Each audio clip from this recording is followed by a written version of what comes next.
Let's get into it, man. 1-2-1-2. Big salute to the couple of people that are over here watching on the Twitch stream. You know what I'm saying? Big salute to the Twitch streamers or the people who be following us on Twitch. Make sure to follow us on Twitch if you aren't already. You know what I'm saying? We love hip hop on Twitch. My microphone up there. Better. And subscribe to the YouTube channel as usual. Hit the subscribe button. Hit the like button. We should be good over here on YouTube now, from what I'm thinking. Let me double check some things here in the background, and we can get to our conversations for today. Big salute to Dusty Wallace. Big salute to AGB, to Dawn, Zeti, Dracy, the whole squad. Manny, we out here, man. We love hip hop team, alive and well, doing our thing. I'm your boy Friday Ricky Tread, aka the host with the most toast. And let me just make sure a couple things are going on here in the background before I get to talking my brains out. Okay, the live is running. We are good. We are in the background before I get to. We are good. Okay, let me make sure to share that. I'm going to share this across the socials, and y'all should do the same too for the people who are tuning in on YouTube right now. Maybe I should put on the Instagram too. Let's all have a bonfire of content here. You know what I'm saying? And gather around the bonfire. Rising artist Pee Wee might have a hit on his ass. No. We here for the fuckery today, man. Just over here on Instagram, for the people who care over here on YouTube. Let me just title my tweet here, Sunday Screet. I'm going to put a K in there. Screet Sermon. And salute to the people who are on Instagram right now who are tapping in. We are on YouTube Live or on Twitch. Anyone that y'all want to choose, tap in. We're going to have some conversations. A couple things I want to talk about. Definitely want to talk about that reggae concert that went down a couple of days ago where the young lady got the microphone pow in her face. That was wrong. I'm not making fun, okay? And the gentleman fell into the crowd, almost bust his head top. That was funny. So if y'all want to chime in the comment section as well, hit us up on our YouTube page, or you can follow us on our Twitch and get in on the conversation. All right. But we're live right now. Tap in. Let's see what's going on YouTube before I start the chat. Another thing I want to talk about as well is Tory Lanez. The boy Tory has spoken out finally. He has some things to say. He released a phone call or a recorded, I guess, what would you call that? A message pleading to the public, letting the public know his feelings about what's going on with the case. And as far as the status of what's going on with the appeal and stuff like that, and that's going to be pushed back to May, but we'll definitely review the phone call and stuff like that. All right. Big salute to Young Pro SGK. We out here, man. So let's get to it. I'm just doing some workings in the background here before we get to it. And for the people who are on Instagram right now, tap in whether you want to tap in on Twitch or you want to tap in on YouTube, whichever one you choose. We love hip hop, easy to find. Let's get it crack-a-lacking. Get rid of this right here. Discard this. We'll take our time today. We're going to take our time today. Now, before I get into anything, as far as me and my life, I had an eventful couple of days. Got to take in the Lloyd Bank show that was over at the Opera House.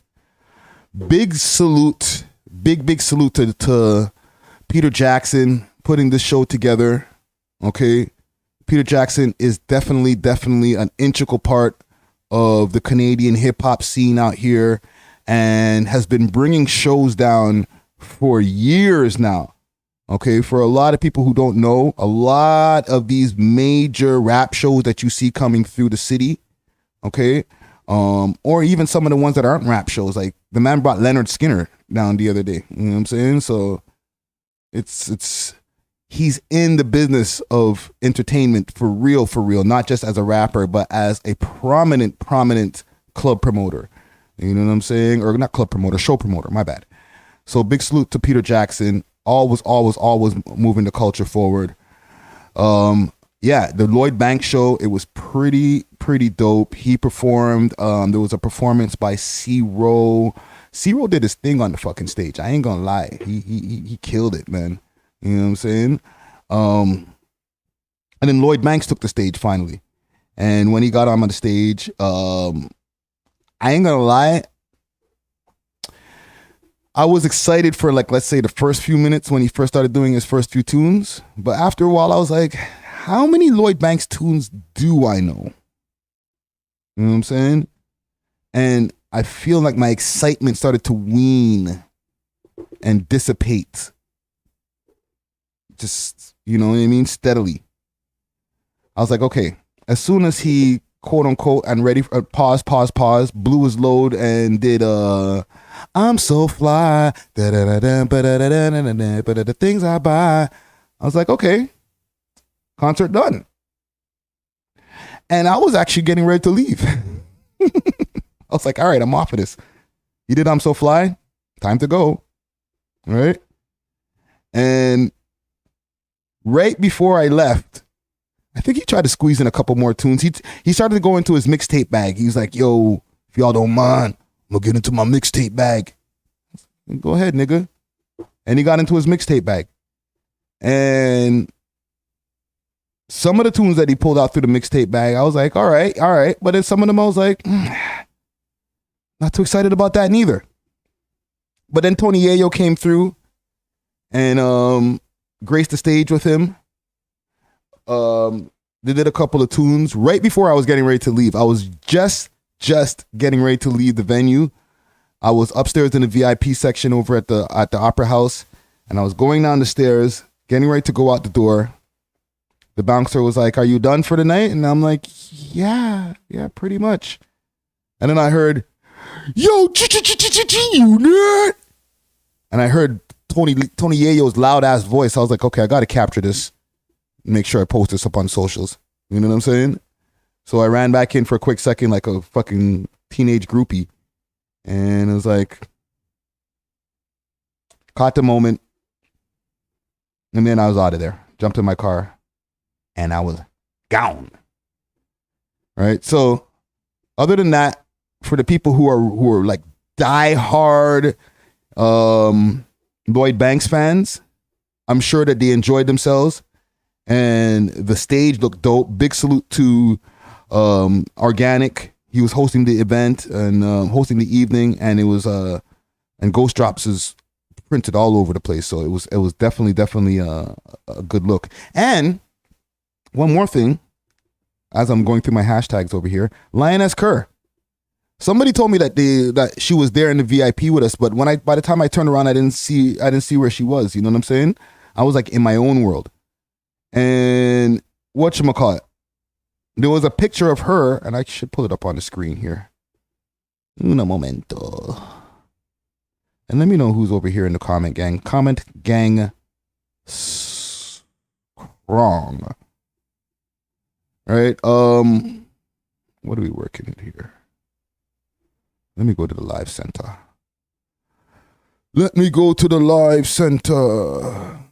Live control room. Here we go. Let me pull up a picture. I think I'll go through Toronto rappers to find said picture. And yo, Catch 22, what up? I believe my comments will stay PG-13 on YouTube friendly. A lie? Come on, fam. Like this is where we're at right now. Listen, even if you were to say all a bunch of F words and all types of ish, it wouldn't even go through the YouTube algorithm. Okay, YouTube wouldn't even let it through. And it would just give me a notification of the message of whether I want to accept it or let it go. So let's see here. I was also up on Sharp's page too because Sharp was out here exposing Akademiks. We could talk about that if y'all want to. Big salute to DJ Akademiks. Always hate to see when my media brethrens be going through the fire, you know what I'm saying? And right now, they're on this nigga's head top. Holy shite. Let me see if I can find Toronto rappers. Where's Toronto rappers? Are they there? Fuck is Toronto rappers?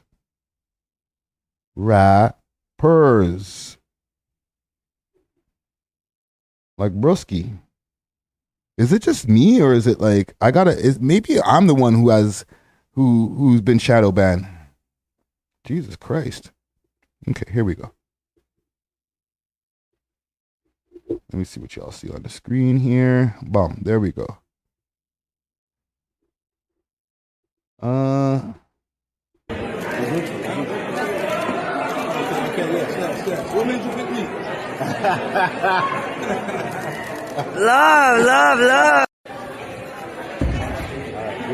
Straight gangster Lloyd Banks from Canada.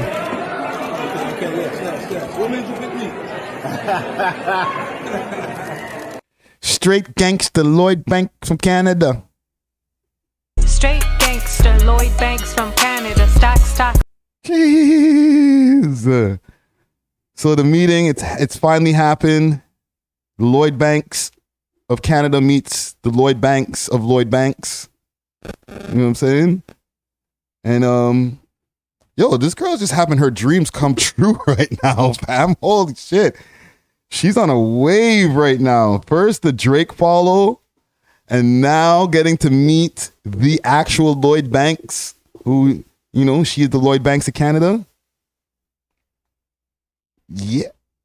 Catch 22. She's finally seeing her hard work pay off. That's facts. That's a super fact. Yeah, man. Salute to Lioness Kaur.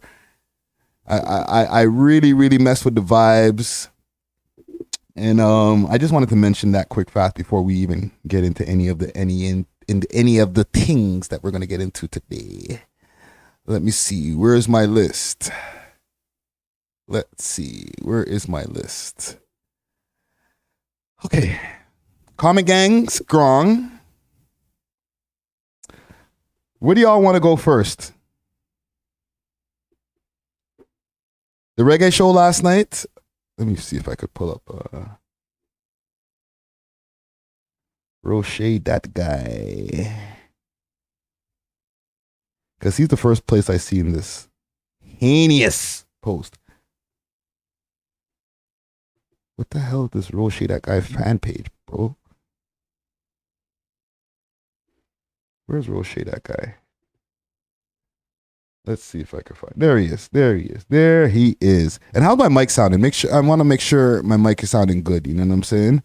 Mic is crispy. Okay, here's the problem with this. This is going to be the part of the video where I know YouTube is going to give me an issue because, and I'll give a warning, pre-warning, I guess. This next part of this YouTube live contains themes of violence and fuckery. So if you have children, put them to bed. So apparently, April 22nd, 116 Kennedy Road, the most exotic party of the year. All these people were in attendance, hosted by all these people, performances by Jermaine Squad, DHQ, Shpee, Morpheus. Oh, sorry, my bad. DHQ is not an artist. Oh, no, it is. Sky, Benop. All right? It was a big, big thing. All right? That was last night. Or no, it was this. My bad. Either way, who cares? Let's get to the real shit. So at this event,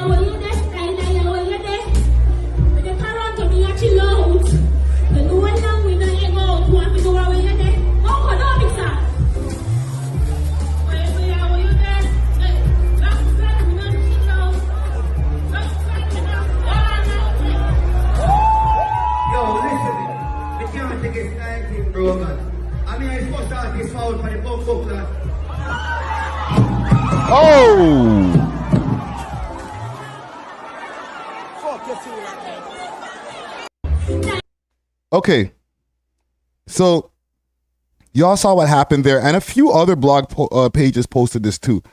Obviously, keep 6 sounds. You know I'm gonna go to 6 sounds because you know they got the T. All right, like shit went left. Right? 6 sounds has it. Female gets hit with a mic thrown at her during a show in Toronto. And I'm gonna go back to Roche's post because Roche, he has a lot of stuff written in there.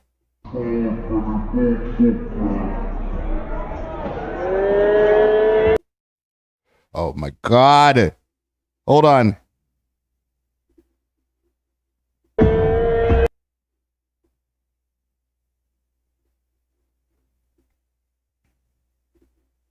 Wow, they blocked it.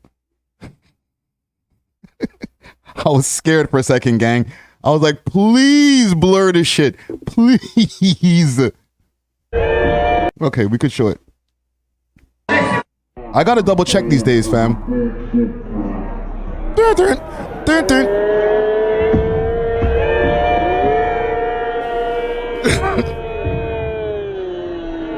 Now, apparently, after this incident, right? Like, there's another video that gives a little bit more clarity. And I'm going to read what Roche says here. There's a video that gives a little bit more clarity where you can see afterwards, like the guy in the crowd, like he falls. He doesn't fall on his head completely. However, like he does fall down and then he kind of like stumbles in through the crowd and like walks around to the other side to come back up on the stage. And then Shorty's on the stage, like holding her face. There is some blood. Okay. So it's not like it was a light tap. Like the man hit her point blank range. Woof, with the microphone. So let's read through what's going on here. And let me see what's going on in the comments here too. She wasn't that bad. I guess she meant to say hit. This was so ratchet of him. God's timing is always right. Yeah. She wasn't that bad. No, you hit. You meant she wasn't that bad. Yeah. Not to say that she was great. Like it was kind of an ear sore. You know what I'm saying? Like, ow. Like she wasn't having her best moment on the stage. But there's no excuse for the man to come through. Like that's just rude as hell to just snatch the mic out of Shorty's hand. You know what I'm saying? Like, I don't know, fam. So let me see before I give my opinion on this shit. Cause this is close to home. I'm sure whoever I'm talking about is gonna hear this and be like, yo, you're a goof Friday or run up pussy. But anyhow, Roche, that guy says, okay, few things, 5 to be exact. Who's in the wrong? Well, obviously him. I don't even know why that's a question. No man is supposed to go on like this towards no female, period. Simple, real tomato behavior. I don't hide and talk. That's a fact. We're with the security in the moment. That's a fact. Yes, this was a bad representation of Toronto, like we a poppy show or something. You guys rush ISIS, who's in Toronto's favorite and who is Toronto's favorite and biggest dancehall artist to perform, and he didn't go on so, but you guys somehow allowed this behavior to reach stage. How? Big up the promoters, but this shouldn't happen. I want to talk to the stage management. People are too afraid to hype in Toronto and look forward to better and organize shows in the near future in our city. At Diversity Music, go on, big up yourself, because things could have and should have went differently. God alone right now, because Jaja, you didn't deserve that no matter what the situation or scenario. Nothing in the world could make me go on so as a big man. Hashtag no tomatoes. Hashtag Valiant. Hashtag explore. So, what do we have here? What do y'all think, man? Like,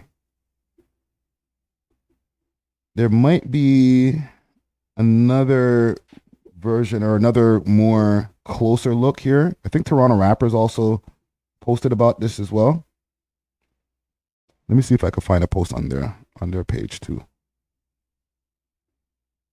Because it's not that easy to post about this type of stuff.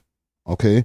I seen the post on Roche That Guy's page, and I refrain from reposting it on any of my Instagrams because, to be honest, we're under siege. So even while informing people of the different things that are going on, if there is any kind of violence that's involved, a lot of the time these posts will get posted as sensitive content.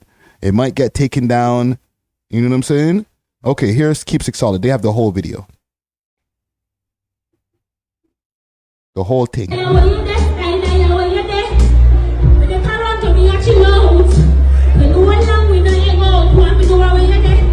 Please blank this. I might have to do this myself. Yo,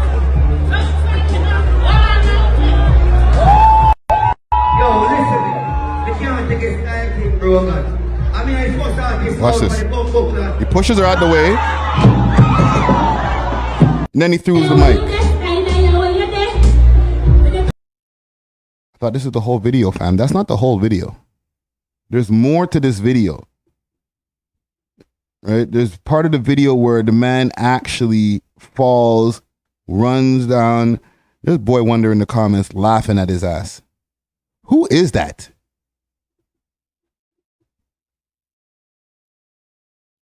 And let's play devil's advocate. Was he intentionally trying to throw the mic in her face, or was he just trying to throw the mic because he was off balance? Okay. Let me reiterate. I'm playing devil's advocate when it comes to this right here.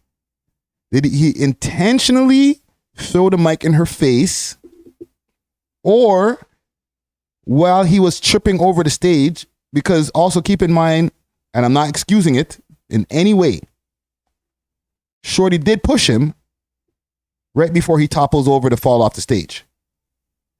So was this a reflex of him falling off the stage and he decided to just throw the mic and her face happened to be in the way? Or is this him intentionally trying to dome her with the mic? Trying to hit her point blank range. Pow! Mic to the face. Comment gang strong. Okay? Because it's definitely, it's nasty. That's this disgusting behavior. Either way, you know what I'm saying? Like, just the fact that homie, like, felt that he just could just push her off the stage because he didn't like what he heard. Like, you weren't doing the audience any favors by pushing her off or pushing her out of the way. You know what I'm saying? Sometimes mans be thinking, okay, well, you know what? This is what the people want. This is not good right now, so I'm gonna be the hero right here and push this girl out the way because this was a trash performance. You know what I'm saying? It kind of turns out to be karma in the end of the day when you see shit like this happen. I feel like there was a way better video than this. Let me see if I could do this. Let's see if I can find one more. It wasn't Keep 6. Maybe it was straight out of 6. There's so many freaking blog pages. Let's see here. Hey, yo. Starting from scratch. Show with those pictures. Hey, yo. Hey, yo. Straight out to 6 days away from a lot of that stuff too, man. Holy. They smart. This is my dumb ass just gets on YouTube and covers the shit. But we gotta do what we gotta do out here, fam. We gotta do it. Somebody's gotta do it. God knows they don't really have that many media companies out here. You know what I mean? Well, what's the name of the guy who caused this who did this heinous incident? What's his name? You know what I'm saying? Maybe we can get him in for a conversation and see what his justifications are for this right here. Because definitely, we need an explanation for this, homie. Like, the whole pushing her out the way in the first place and then throwing the mic in her face. You know what I'm saying? I'm going to go with it's intentional. Man meant to do that. You know what I'm saying? But I'm not here to throw no dirt on anybody's name. You know what I'm saying? But fam, that was goofy movements right there. Anyhow, let's move on. Tory Lanez finally speaks out. He posted on his Instagram page earlier 2 days ago. And there's a audio version of this message that I have on the screen here. All right. Tory came out the woodworks. He decided he's done with this shit. He's been sitting in jail for too long, stewing. And he decided he's going to come out and, from what he's saying and from the audio that I'm going to play in a minute, he has a lot of exposing to do, and because of the fact that he feels that he's been railroaded by the system, not only is he going to go for his appeal, but for every day that he is not freed or every day that he's not given any justice, he's really going to start going in. He's really going to start exposing the people who railroaded him, i.e. Rock Nation, I would suppose, and the powers that be. All right, so I'm going to go onto the We Love Hip Hop page. Follow us on our Instagram, We Love Hip Hop Network. And I'm going to play the audio because I have it there. It's on Tory's page too, obviously, but I'll play it from here. Dear George Gascon, I write this message with the utmost humility, love, and respect for the remarkable steps that you've taken in regards to fighting for the justice of black and brown minorities. Today I take a stance as an innocent black man, wrongfully convicted of a crime I did not commit. I've watched two district attorneys from your office by the names of Kathy Tarr and Alex Bott unlawfully misuse their authority to hide and suppress any and all exculpatory evidence that Ted Macro, what up? me and furthers my innocence. I was completely robbed and deprived of a fair trial. So on May 8th, my lawyers will be arguing a motion for a new trial. Not only do I owe it to myself to fight for my freedom, but I owe it to my 6-year-old child, my family, my fans, and most importantly, the hundreds and thousands of black and Hispanic minorities that cannot adequately fight for themselves. For 3 years, the prosecution has manipulated a false narrative that has left me with no choice but to expose the practices, the behind-door deals, and the unjust system that was used to illegally convict me and countless other minorities. We elected you because of your outstanding eminence in making fair and correct judgments in the justice for people of color. So, Mr. Gascon, I come to you today as a wrongfully convicted black man, not asking for sympathy nor compassion, but for you to simply do what is fair and right in the laws of California, and most importantly, in the eyes of God. Dear George Gascon. Big up Step It On Diggity. Big up Tin Rackro.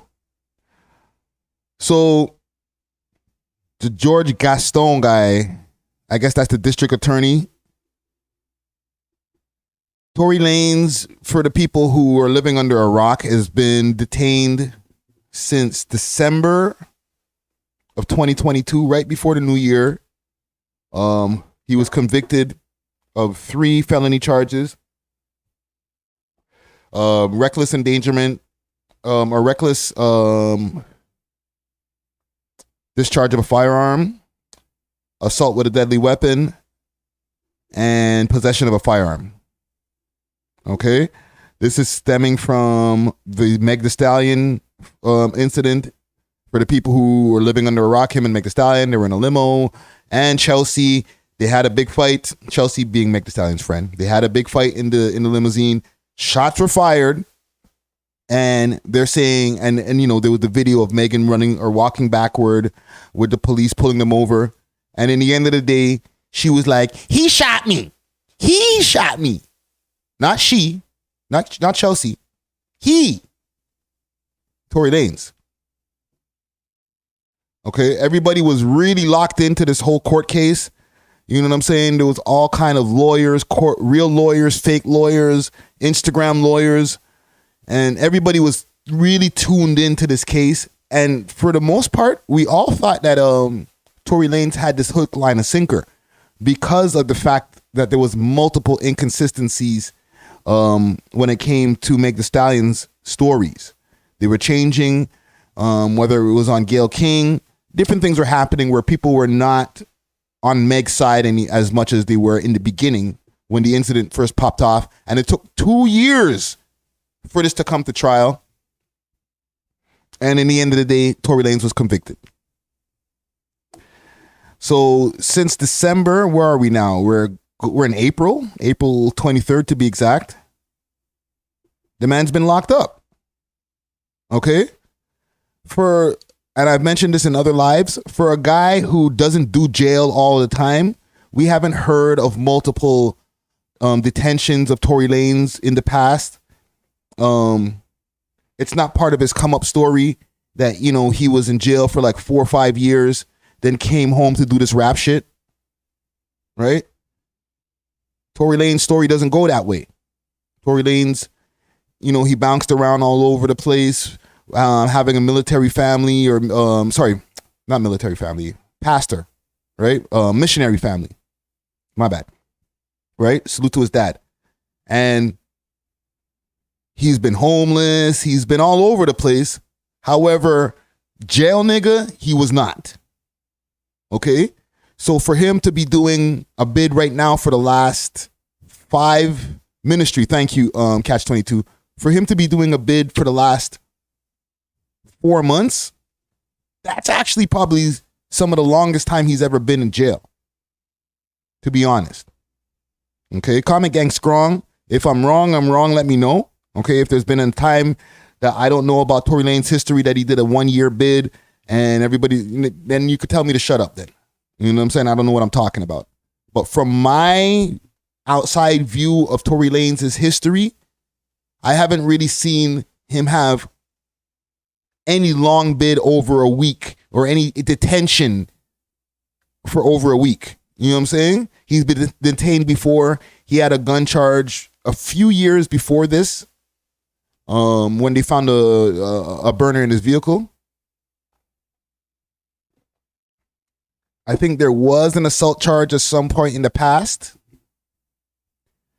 So he does have more than one mugshot. Don't get me wrong. But there's a lot of entertainers, there's a lot of people, period, who have mugshots who just never had to go and sit and do some time. That's a different type of feeling when they give you your folded orange jumpsuit and you know that you're not going to be going home at the end of the week. Like your lawyer's not going to be able to just fix this up and you'll be out of there. You're starting to get that feeling of finality, like you start looking for, you know, maybe ways of escaping. Like, is there any like holes in the fucking concrete or something like this? Or what would somebody do if I had to escape this place? Right? Because at this point now, like, it's final.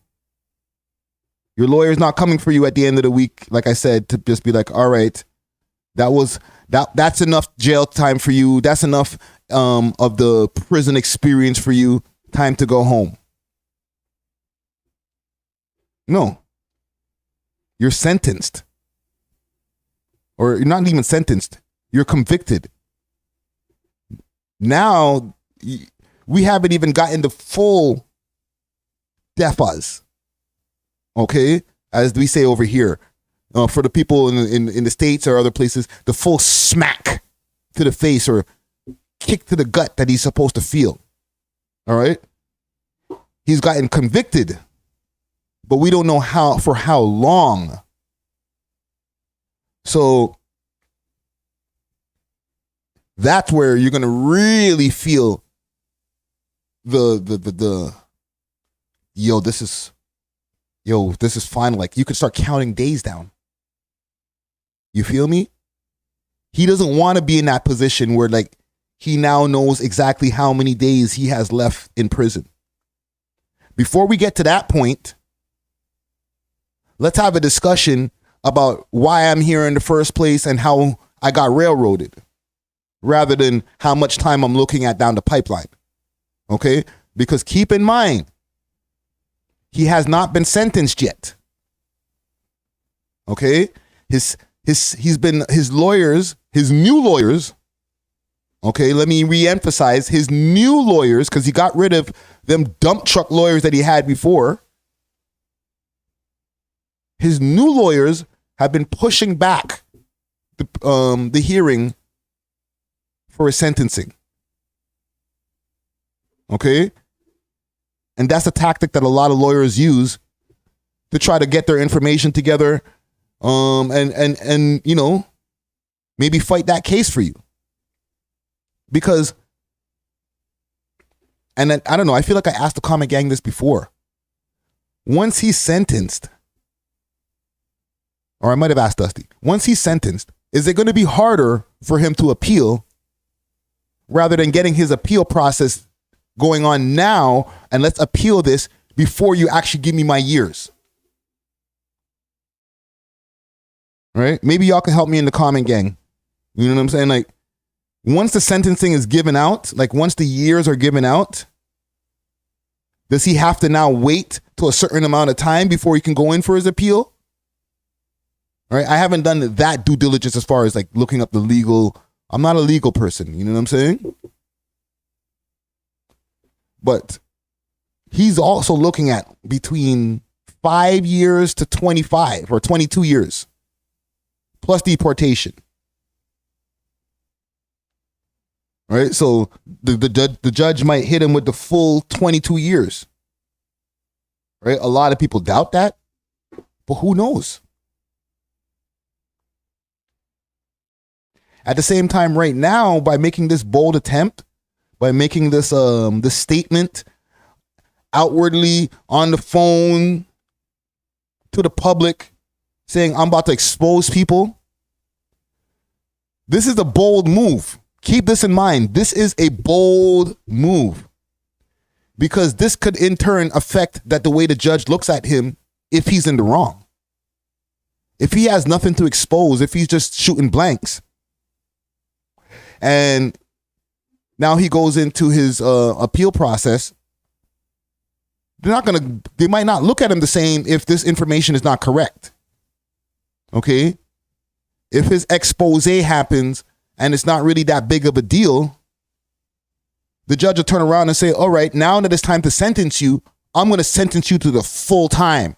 You've wasted our time over here in the courtrooms with this appeal process and all this fuckery. 22 years.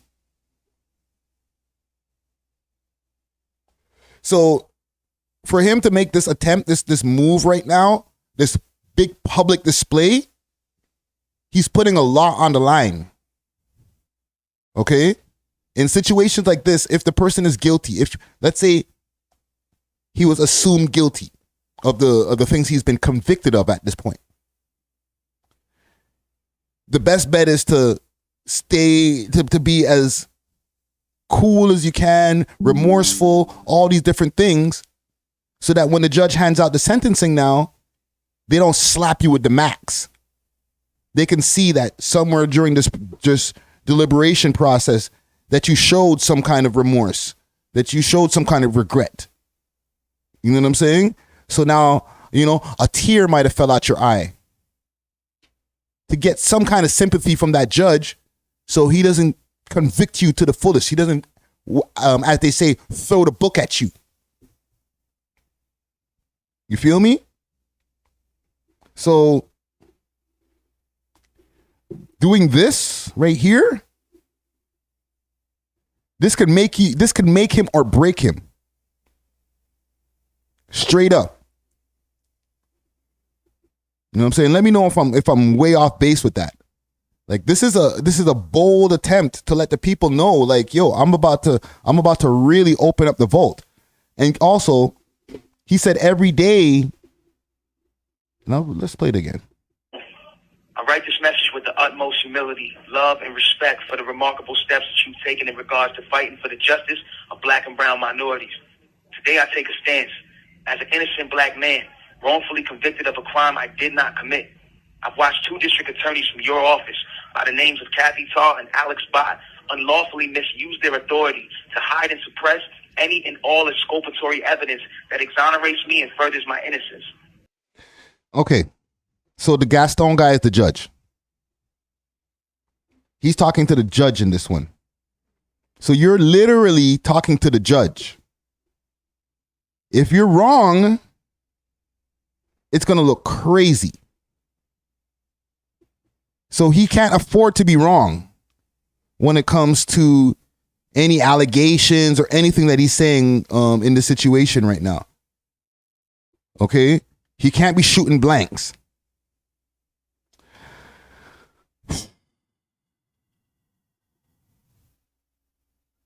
I ain't gonna lie. This shit is so confusing, man. Fuck.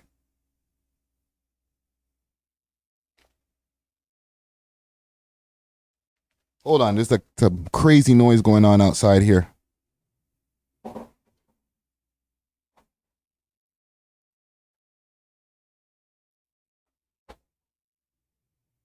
Jesus Christ. Yeah, I'm so confused with this. Like, at some point in time, before the whole trial went down, and even while the trial was happening, and, the deliberations and the whole circus that was happening, and still, no matter what, I'm still Team Tory. But I was Team Tory innocent. Like, yeah, come on, fam. Like, this is a hook. This is a slam dunk. Like, free the man.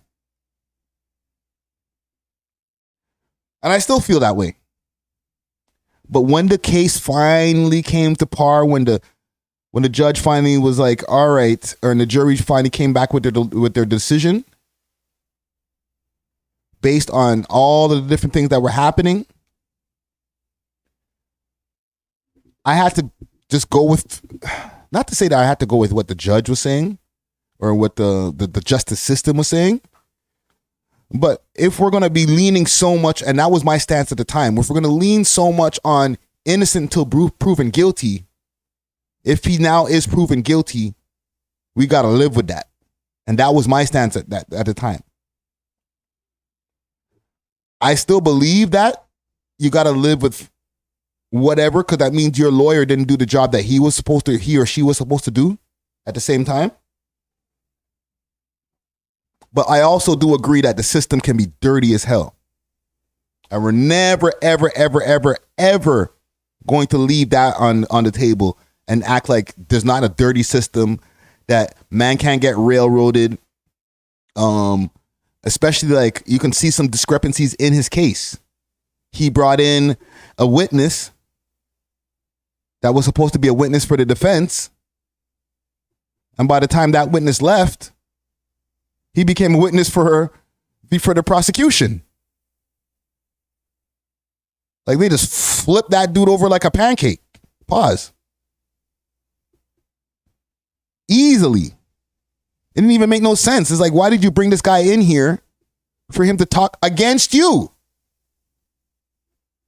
Right? It was like an error in judgment by the lawyers.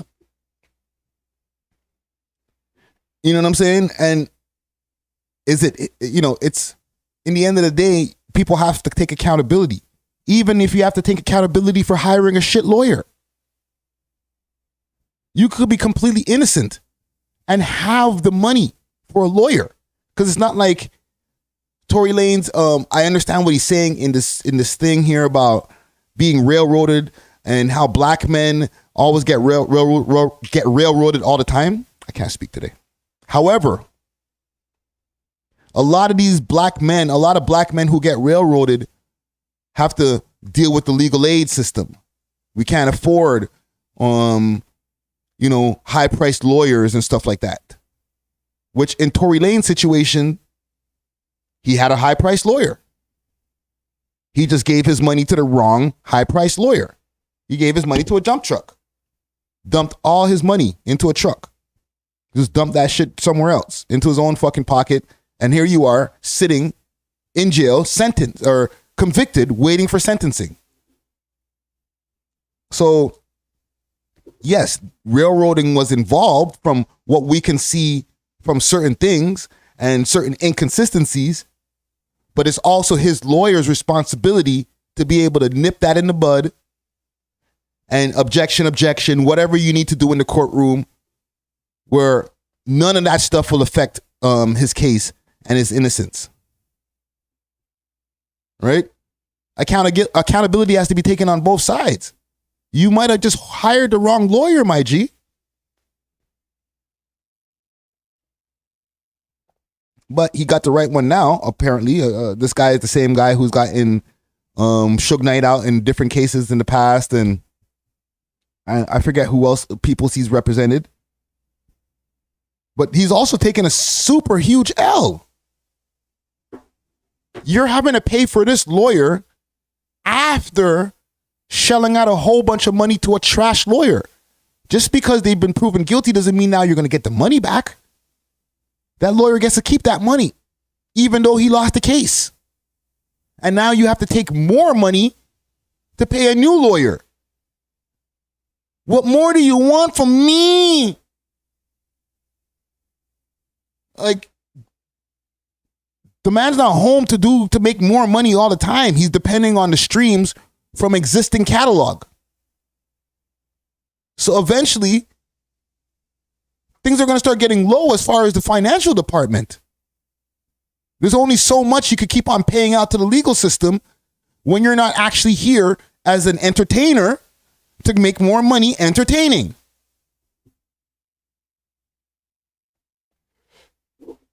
You know how much bags are being left on the table right now that Tory Lanez could be making from touring? We're getting close to the summertime. He would be on all the festivals.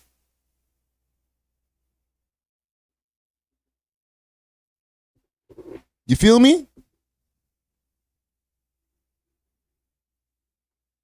So it's kind of like in the Comment Gang, a catch-22. Right? Like, he's in a sticky situation because this new lawyer that he's spending the money on, this shit better work. Because if it don't, we're not seeing Tory Lanez for at least 5 years. And the next time we do see him, he'll be here in Toronto, deported.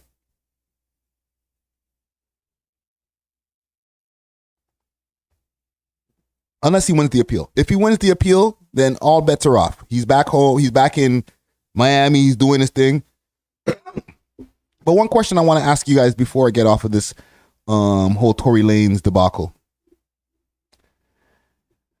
Let's say, and let's do a hypothetical here. If Tory Lanez beats if he wins his appeal, is everything going to be back to normal? Is it back to business? Will he be able to come home? Is he going to get apologies? Will he be able to bounce back to where he was before? Let's do a 3-part question. Is it a dub for him? Like, nobody's going to believe him. Like, everybody's going to be like, you're the guy who shot the chick.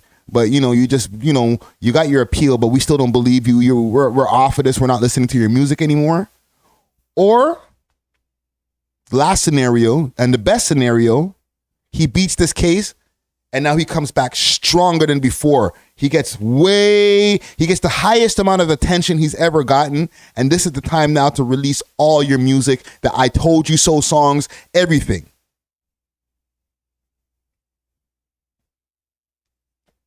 Right? Which one of the scenarios are we seeing from Tory?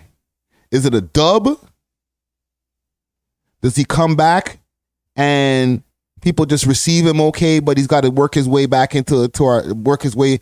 back to our hearts? Or he comes back and it's just a super W. Everybody's streaming him. He gets more popular than Drake even.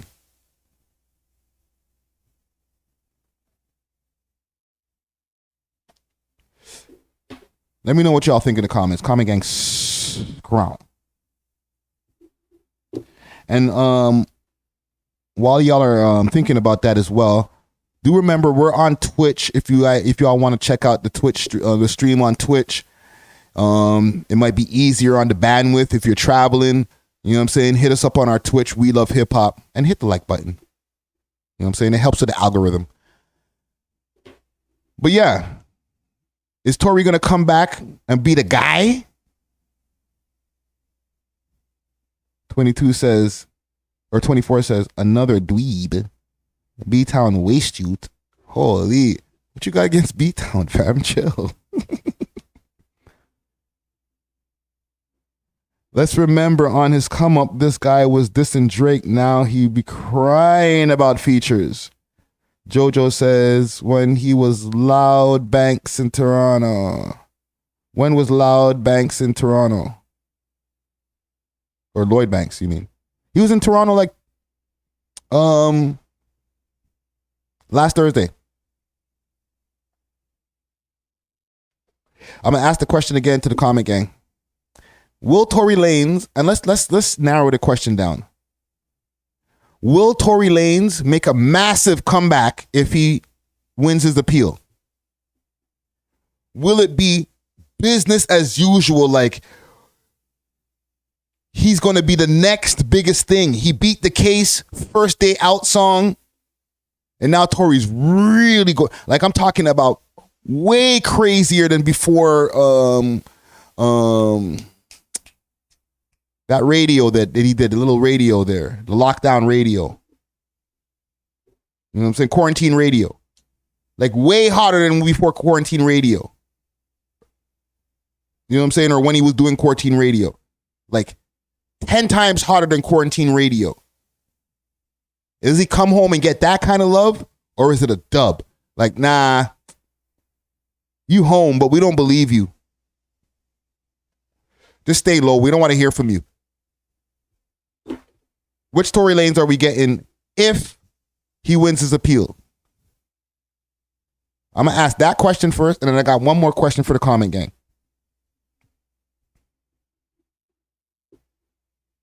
So is it a super W for him when he comes home? Or is it an L? Okay? Is it a W for Tory Lanez if he wins the appeal and he's back on these roads with a big record?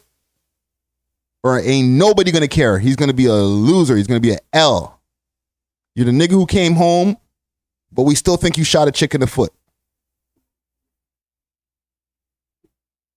Maybe I'm asking the wrong audience, because most of the audience over here, we from the GTA, we're from Toronto, different places. So I feel like we might have a built-in bias.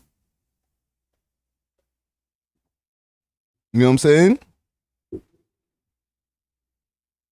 Like, I feel like a lot of people here are riding for Tory, no matter what they heard, no matter what the verdict was. We're in the States, like, salute to Poetic Flacco. He was like, man, Tory, come on, man. Come on, man. Oh, come on, bro. Come on, bro. You know you did it. I was like, damn, nigga, give him a chance. You know what I'm saying? Bickerton says, the only way he beats the case is if he submits to the industry. You know what that means, too. I know what that means. Okay? You know what that means. Somebody's innocence is going to get taken, right? For real, for real. For real, for real. For real, for real. I could agree with that. He really bucking the system. He's not trying to play ball. He's really, really, really bucking the system right now. So I don't really think he's trying to submit to the industry at this point in time. Okay? I think he's more on his F the industry-ish. See what I did there? I blocked all my cursing. Yeah, he's like on that F that ish. Right?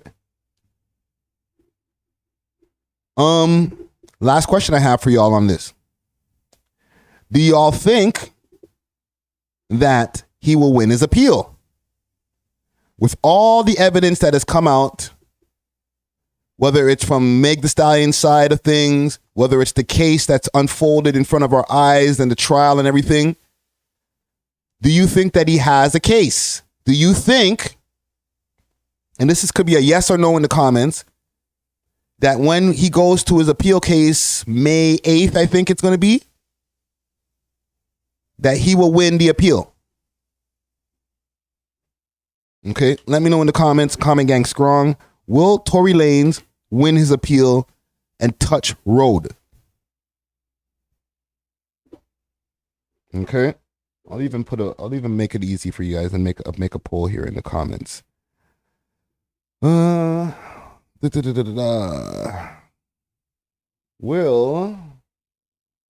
Tory win his appeal?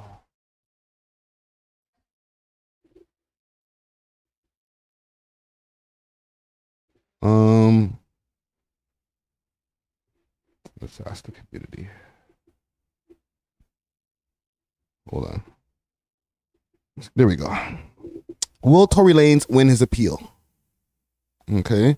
Click says his appeal isn't May 8th. May 8th is the date when him and his lawyer will go to court to see if he gets a retrial.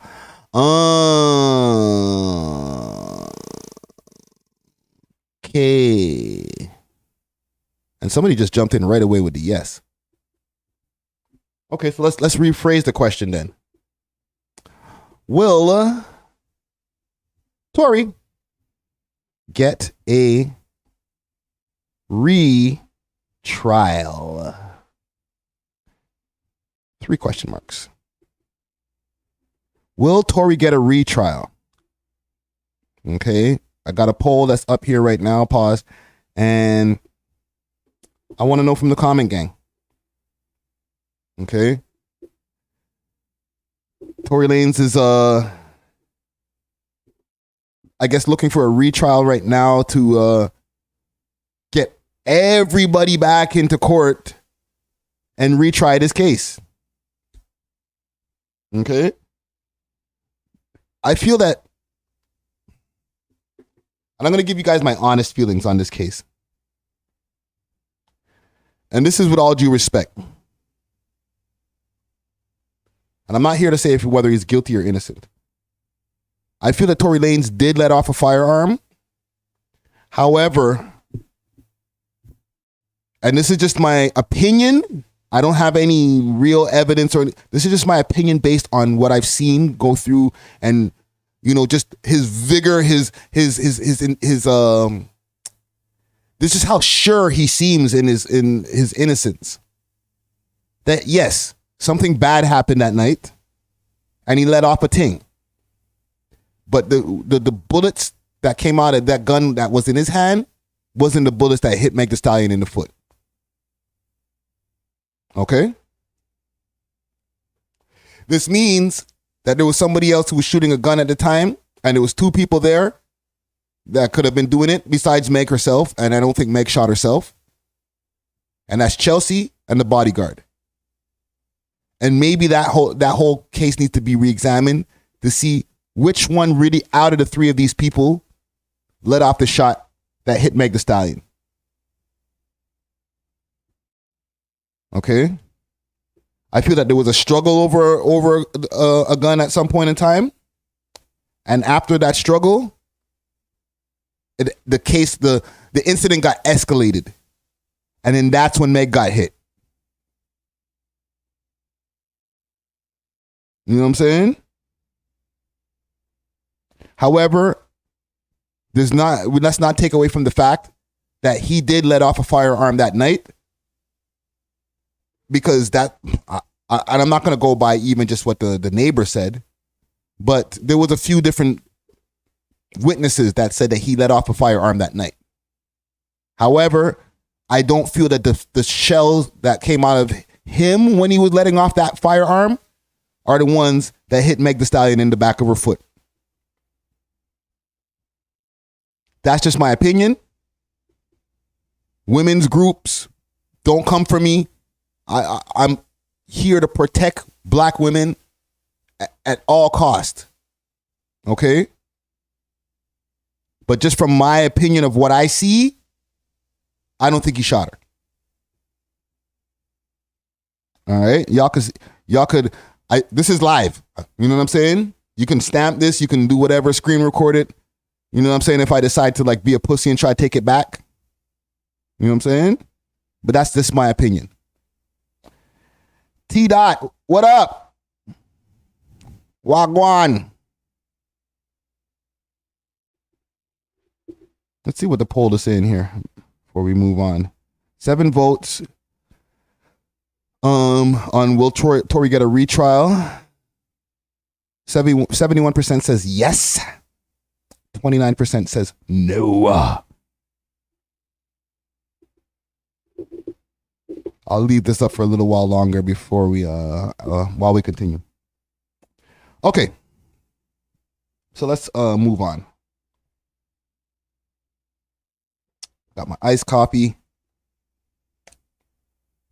I got a teeth whitening the other day. Just quick fast before I move on to my next topic. I got a teeth whitening the other day. And this is when I realized that I have an addiction to caffeine.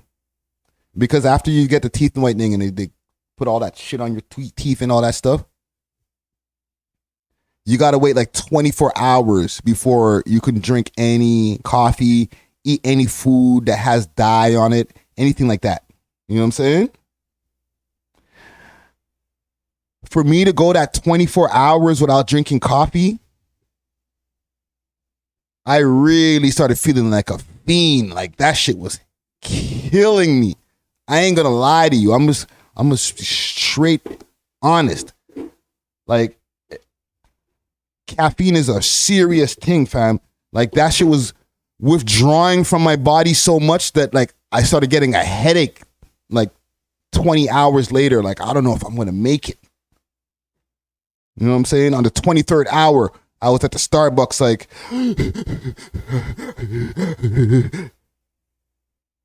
It was a bad thing, yo. It's embarrassing. Jesus Christ. Got the coffee, walking home, it's like, oh.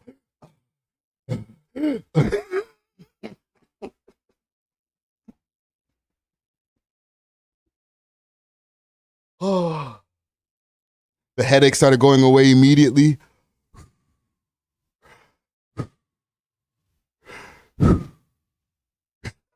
I'll be okay. So I'm back. Okay. Yeah, and it is partially the sugar too. You know what I'm saying? Because sugar is a super addictive thing, and they be having I'm not gonna explain my drink to you, but it got mad sugar in it. You know what I'm saying? But yeah. Let us move on. Akademiks. They got me feeling like an academic. Well, not me. No, not me. So Big Ak, aka The Prize, aka Akademiks, DJ Akademiks, is under fire. Man like Sharp came through last night with the Hold on. Man like Sharp came through last night. And listen, this is with all due respect. I got to report the news. Okay? Just like how Akademiks does. He's going to be streaming like probably the next hour. Okay? And I mess with Ak heavy. Right? He messes with Toronto heavy. He fucks with the network. But I got to do it, Ak. I got to report the stories, fam. You know what I'm saying? So Sharp jumped on his Instagram last night and he had some choice words. His post says Akademiks just got exposed. And here's what he had to say.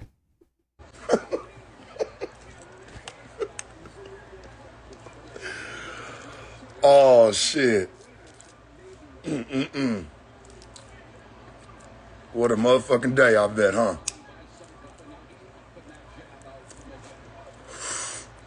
Oh, wee. Turn off the TV in the background. I gotta know, man, what's really going on around here, man. Who need to call Dago now? Because your herpy having ass can't call me, nigga, at all. I need to know. Akademiks, what bitch did you have over there playing Booty Bandit with you? Bro, I gotta know this one, homie. What the hell really going on around here, dog? The streets is talking, and you ain't nowhere to be found. You done erased Discords and your YouTube looking all funny. Nigga, what's going on with you? Oh, my God, bruh. Look, I'm gonna say this for you. Akademiks, listen, homie. If the media shit don't work out for you, because it seems like the chat niggas are taking an L right now. If this shit don't work out for you, hey, man, I'll link you up with one of them OnlyFans bitches or something, man, that I know, man. She'll love to finger pop your asshole one time, nigga. Hey, yo! You know, she'll give you a little small fee. Make sure you get paid. Oh, my God. Well, it seems like, I'll explain. It seems like, that's why I told this nigga, stop pitching woo on the job.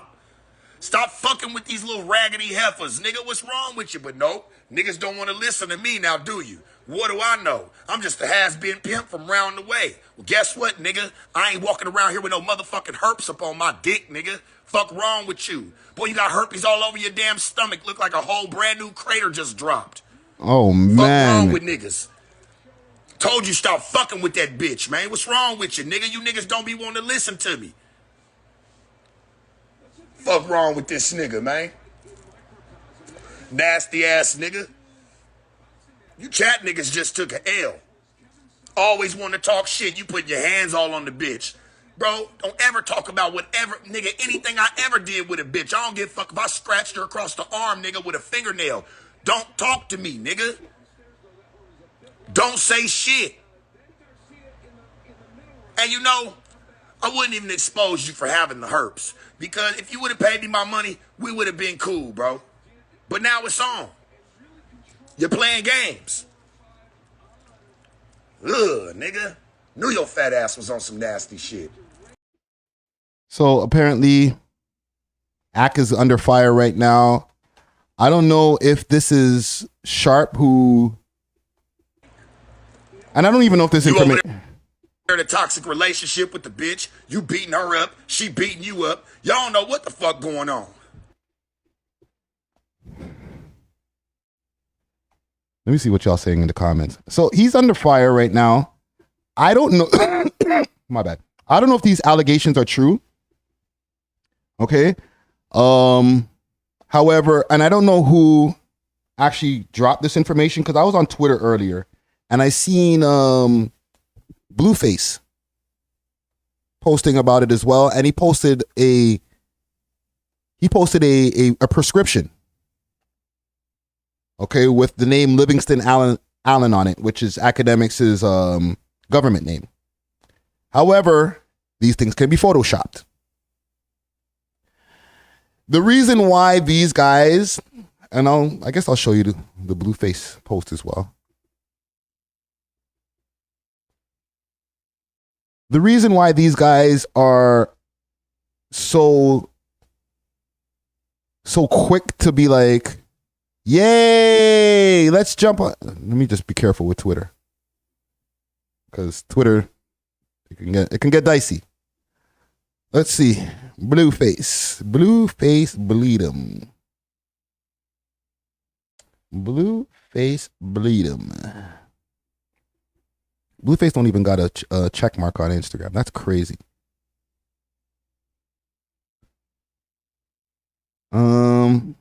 Come to find out, when I'm not admitting who I smashed, because I'm like, yo, just give me the medication. Fuck that. Come to find out, when I'm not admitting who I smashed, because I'm like, yo, just give me the medication. Fuck that. God damn. So this is YouTube guidelines. So Blueface is on his head top. Sharp is on his head top. And if this is true, it's an L for Ak. But we also have to remember, what's his name went through this? Usher. And women were jumping out the woodworks saying that Usher gave them the hurt. Here's the thing. Usher lived through it. NBA Youngboy lived through it. Ak will be all right. If this is true. If it's not true, point still stands. A lot of times people try to go by the 72-hour rule, where you just stay quiet until the shit blows over. But with Akademiks being a media personality, it's not that easy. He has work to do. He has contracts to fulfill and obligations. You know what I'm saying? I think he said he's going to be streaming on his Twitch. Let's finish Sharp's rant here first before we go to Akademiks' page.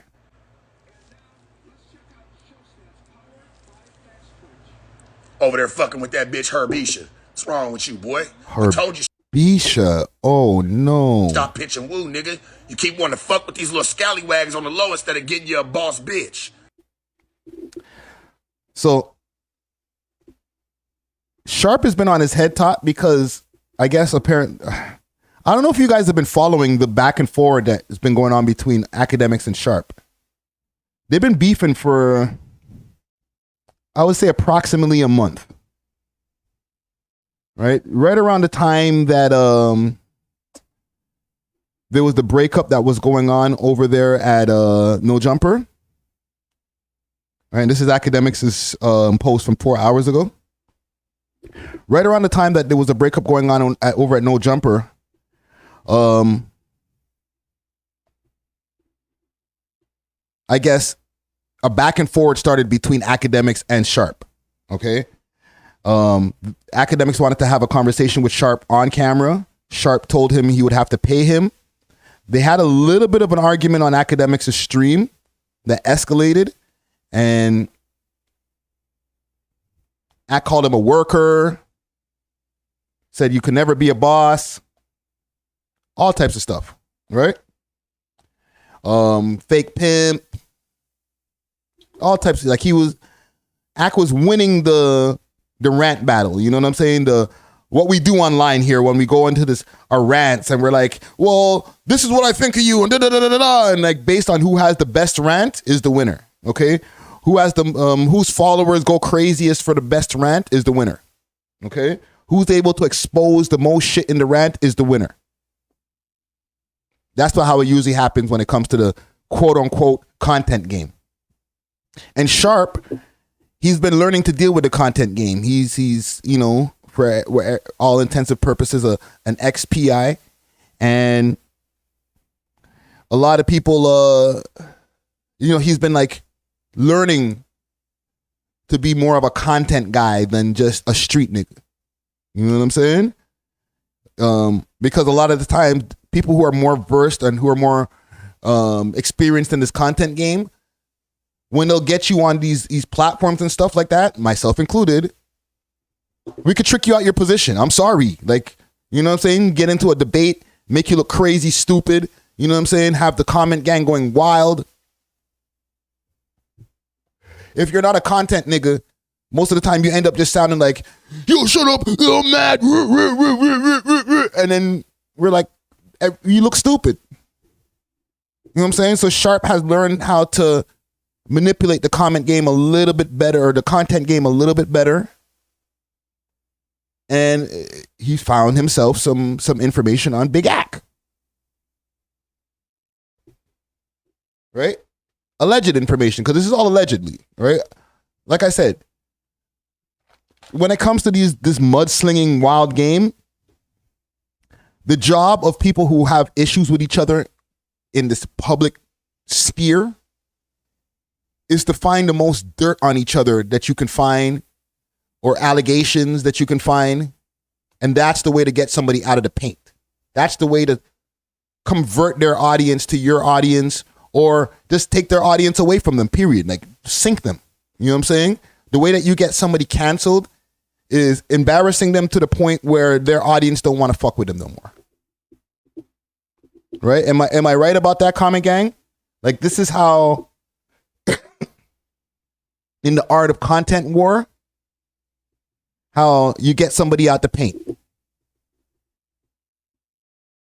know what I'm saying? Like, you find information or you find allegations about them, and then you hit them with a bunch of them at the same time till everybody's like laughing at them. It gets picked up by other blogs. It gets talked about by podcasters and live streamers like Friday Ricky Dread and other people.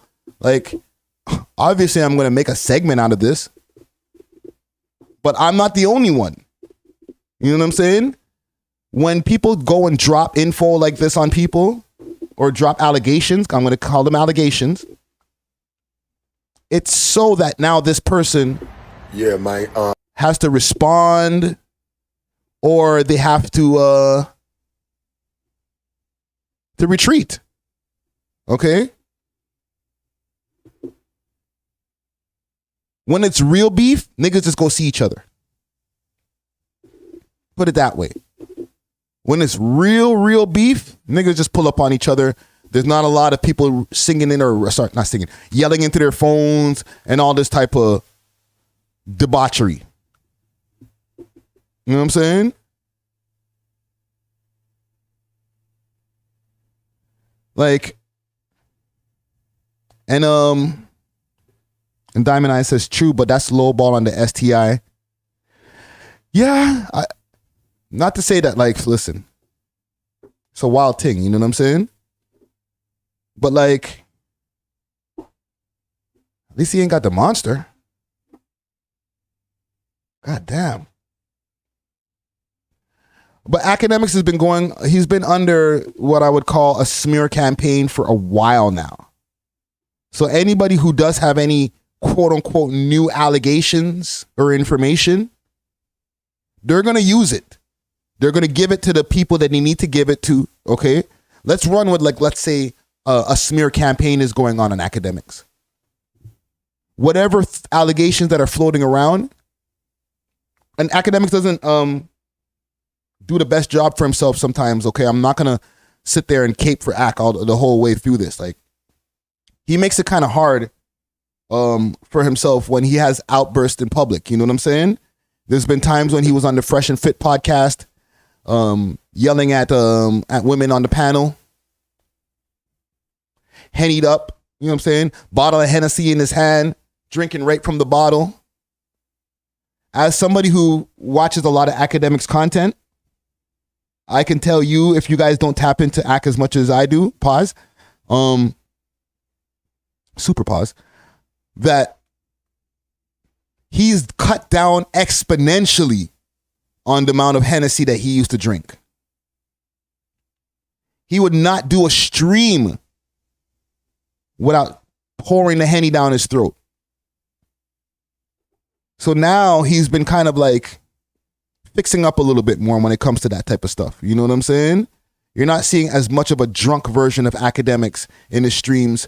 And that's a good thing. You know what I'm saying? Like, for his health and for him having incidents like this, where somebody's trying to expose him, or, you know, he's in public having a wild incident, yelling, "I'm the prize." Right? We ain't got to deal with that. You know what I'm saying? Diamond Eyes, what do you mean Hassan buried him? Hassan Campbell buried him? Wait, hold on a second.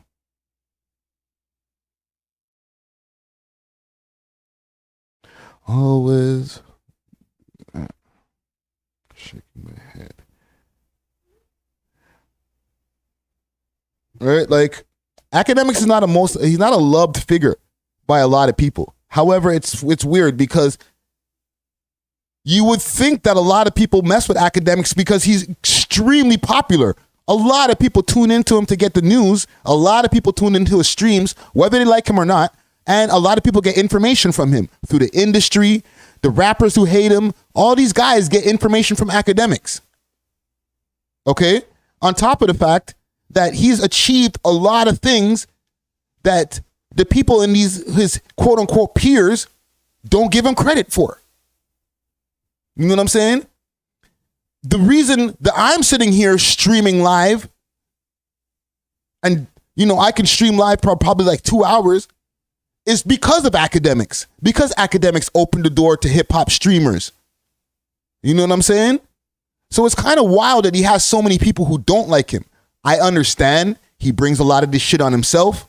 He goes at people. He has no problem spinning the block on people on his stream over and over and over again. So he's definitely collected himself a share of enemies. But we're not going to take away from the fact that this dude has accomplished a lot of stuff and has trailblazed a lot of things for hip hop media. Okay? A lot of rappers, a lot of quote unquote street niggas wouldn't be sitting in front of these 4K cameras and microphones doing live streams if it wasn't for Akademiks. Am I wrong about that?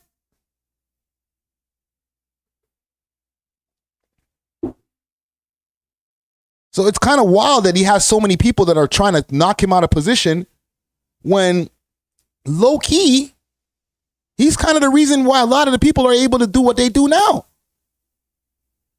People weren't streaming on Twitch before like that.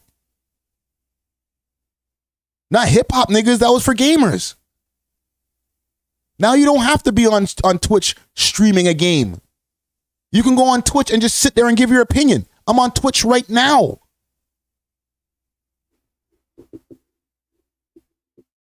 You got to give him his flowers when it comes to shit like that. You know what I'm saying? Not to say that if niggas got some smoke for him, that he can't get no smoke. Everybody gets their day. You know what I'm saying? I've had a lot of people come from my head top. When it's time for you to get your smoke, put on your smoking jacket. You feel me? However, we're not going to be like, get him out the paint. We don't need him in the culture. That's a lie. You know what I'm saying? We're not going to act like we never got information from an Akademiks post on his Instagram or from one of his, this is Akademiks here, one of his YouTube videos, whether it was the regular YouTube channel or everybody who always keeps on going back to this war on Chirac shit. He has entertained you and informed you. So, because now niggas are saying that he got 1-2 bumpy bump, are we ready to say that his opinion is invalid now? Or are we just caring for the moment? Comment gang strong. Like, is this such an L that people are going to stop watching Akademiks videos tomorrow? That when he starts streaming that we ain't going to go watch later? Ooh, Akademiks took an L. Oh my God, he got exposed. He got an STI.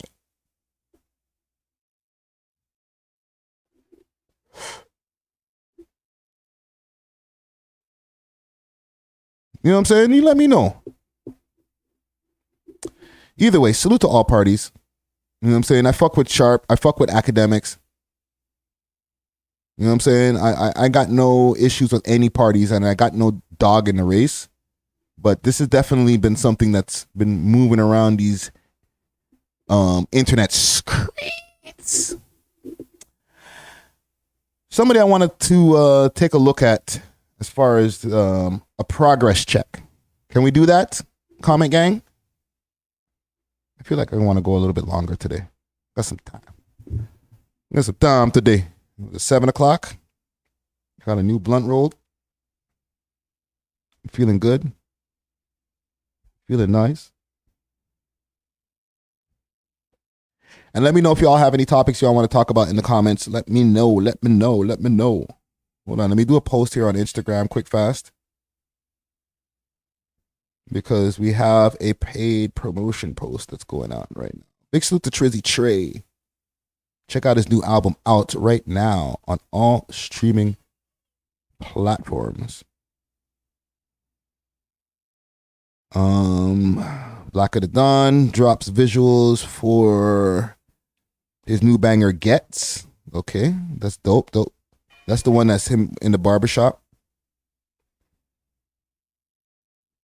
Just getting these posts out the way here, gang. Okay.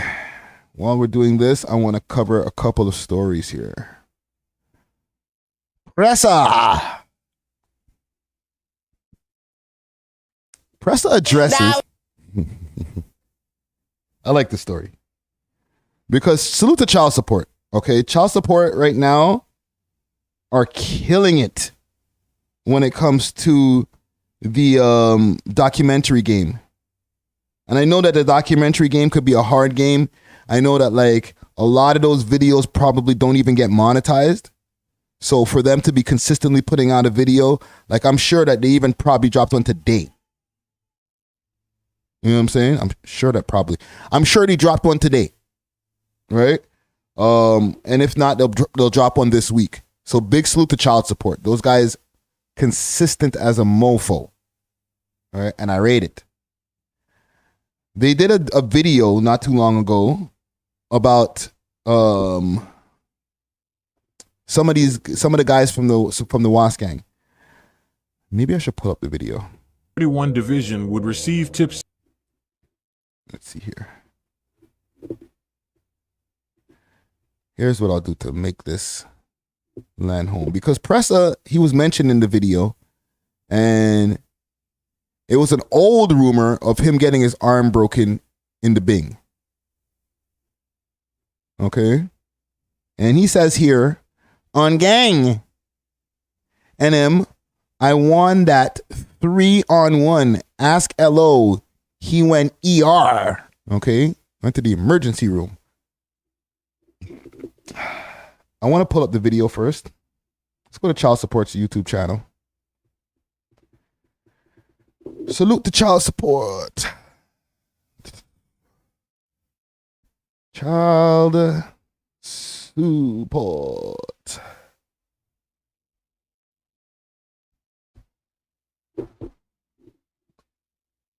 Okay. Let's see what their newest video was. Tales of Toronto, the crazy story of Pistol. Okay, y'all can see this on the screen here. And in this, and I'll go to the video itself because he timestamped it. Salute to him. He mentions, and this guy Pistol, he's affiliated with the Wasp gang. He was, and the YBKs, the Young Black Killers or whatever, the gang from back in the days that Boondog was in, and all types of stuff, right? And they talk about Pressa being arrested in this. Okay, I'll fast forward to that section here. No choice but to release Canada-wide warrants for them. The faces of Ransky and Pistol were plastered all over the city, while on the same day of the news release, officers at 31 Division would receive tips suggesting Pressa was in the area of Jane and Finch. With the information provided, officers began surveying the area to find him. They spotted him congregating in the area, but Pressa spotted Now, this is all based on that incident that the one that kind of everybody knows about, but we don't really talk about that much. And I'm not going to talk about here neither. Okay. Child Support did enough to cover that. And when I did the Before They Were Famous, salute to many Max Pedimus. When I did the Before They Were Famous guest hosting, there was the part of that script where the crime there that Pressa was being charged for at the time, that he beat that case. Okay, let's start with there. He beat that case, but that big crime that was hanging over Pressa's head with the kidnapping and the SA and all that type of stuff that was happening. When that part came up, that was actually, those lines were mine in the script. And I said, hey, yo, you do those lines, Michael. I'm going to stay away from those ones.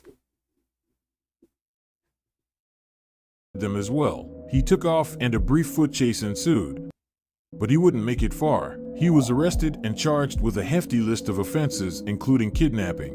While incarcerated, Pressa was subject to a brutal beating by Yo, Mimi, I botched your last name. That's my bad, yo. rival gang members and had both of his arms broken, but Pressa himself would later refute those allegations on a track called Orange Jumpsuit, where he claims he actually sent one of them to the ER. Not a rumor around the streets that I broke my 2 arms. When I sent him to ER, can't take his teeth out, cause he already toothless. And I left that fight with little scrapes, no bruises. Niggas ain't real, yeah, they bitch. He went in on that tune right there. I ain't mad at him. So I guess now that this video has come out, and the view count on this right now, because those guys do mad views. 52,000 views since April 20th, since 420. Okay? And he was like, you know what? his Instagram probably started going crazy. His DM started going nuts frito. Okay? Like, yo, Press, what you talking about? Your arm got broke. Yo, Press. Probably like, yo, fam, I'm on tour, bro. I'm just about to hit the Rolling Loud stage, or I'm in the studio. Like, why y'all niggas bringing up this arm broke shit? Ugh. So, you have to get on the gram, fam. And say it again. Okay? On Gang NM. My bad. On Gang NM. I won that 3-1 Ask LO. He went to the ER. Okay? I guess he had to repeat basically what he had to tell you guys before, because y'all maybe didn't hear him the first time. Suggest Now it's a 3-on-1, but that didn't phase. Bitch, nigga try and grab my hair, but I got it in braids. I'm like, nigga got press machine. So much blood under you, nigga, sometimes a machine.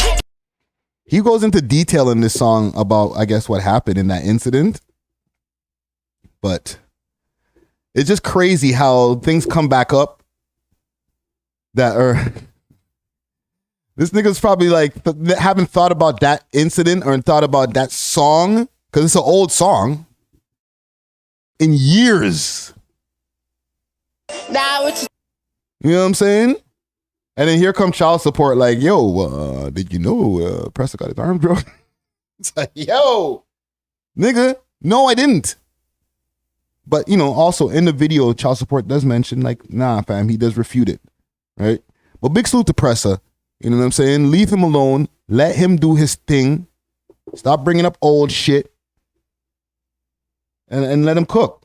Don't make him do a new tune, because every time he's doing tunes, he be on his oppie shit. You know what I'm saying? So just the less things that he has to rap about that be on some oppie shit, the better. You know what I'm saying? Road to success. The super chats are off right now. They'll be back soon. You know what I'm saying?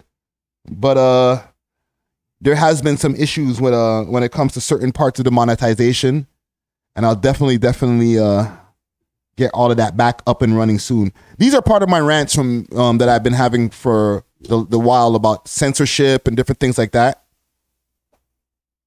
This is a big part of the reason why I started a Rumble account, and because sooner or later, even the way that I'm giving it up right now is going to be too much for YT. You feel me? What else do we have here?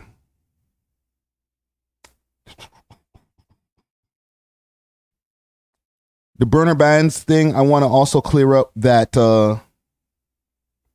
he's going to be going in for sentencing. Right? I don't know if he is actually sentenced. He's going to be going in for sentencing. But let's leave that story alone because we need more information before we do another news story on that. Like some concrete final information. I'll do some of my due diligence this week and come back with a news story for y'all. Casper. Salute to Easy Fecta. Let's talk about Casper. Casper has been on a mission. And this whole time that he's been on his travels, we haven't done one news story on him and his travels. So here I am on his page. Casper the Neighborhood Ghost. And apparently Casper's been traveling. Let's see some of the places that Casper has been.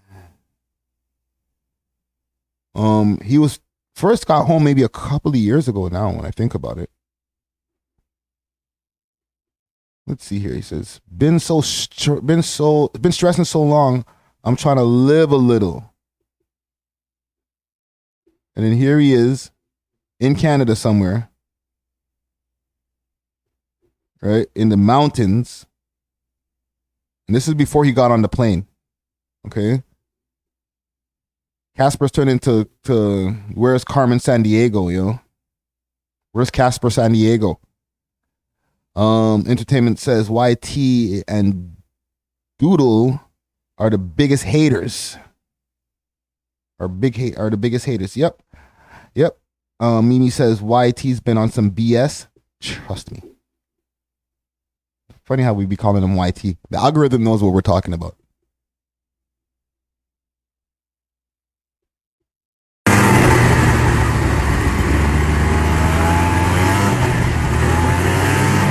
Living my best life. Ain't going back and forth with you niggas.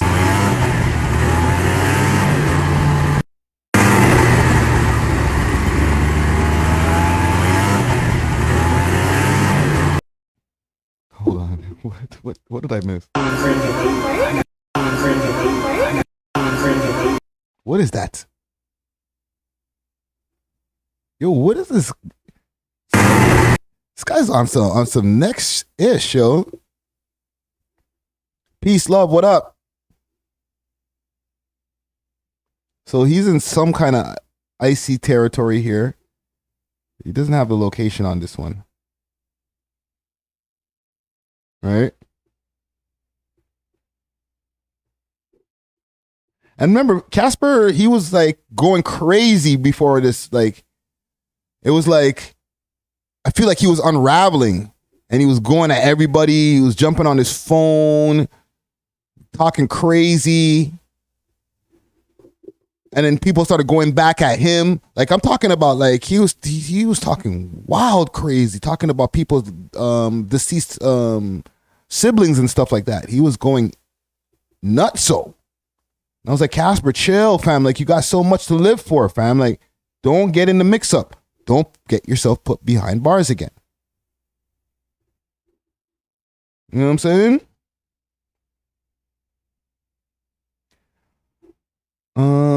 So It gets so boring sometimes. Don't even know what to do downtown no more. I'm taking my talents to the UK and after my Canadian tour. Because he's on a Canadian tour.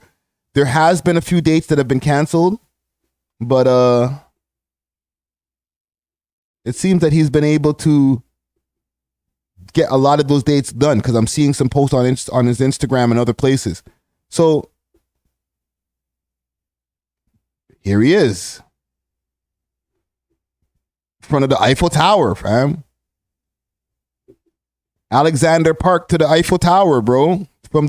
Started from the bottom, now we here, nigga. I don't think this is a green screen.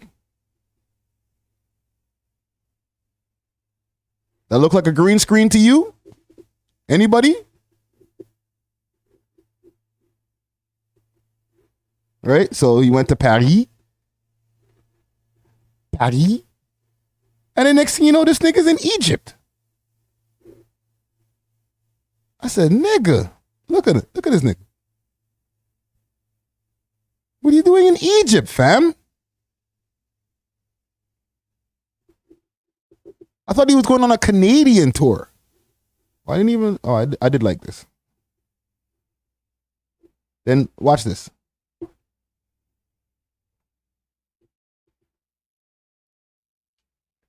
Man's by the pyramids, fam. Mud thing. Living my best life. Look at this.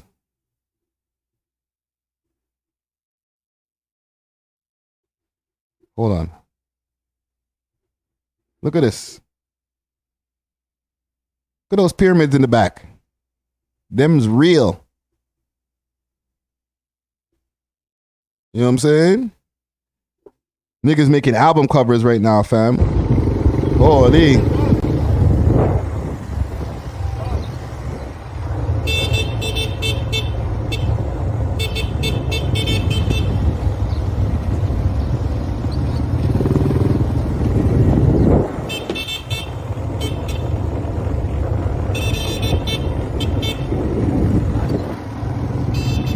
Yo, what is going on with this guy?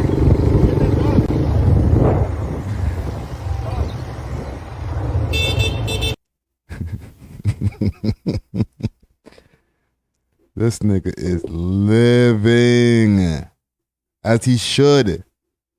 As he should. Living my best life. Right? This is what he should have been like. He needed this. Because he was going too crazy.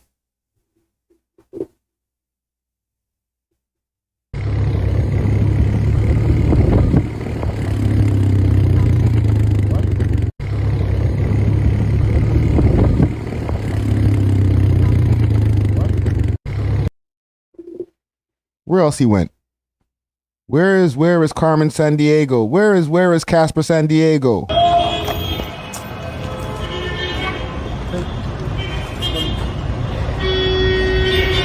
Man's out here giving out some money, yo. Yeah. Come on. More of us. You got the trenches up here.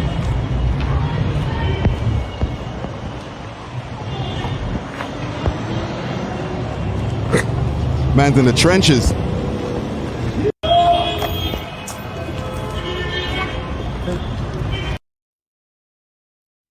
And then he came back home. And then this.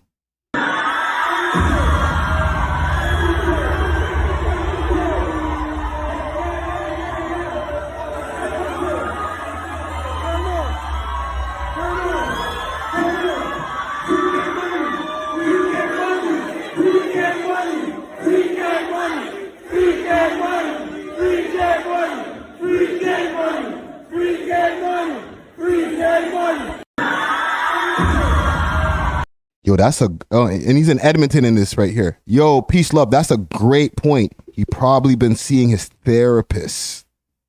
That might be true, you know. A lot of niggas won't talk about that shit publicly because, you know, we got to be tough. You know what I'm saying? So a lot of times we don't admit to seeking help for stuff. You know what I'm saying? 1 second.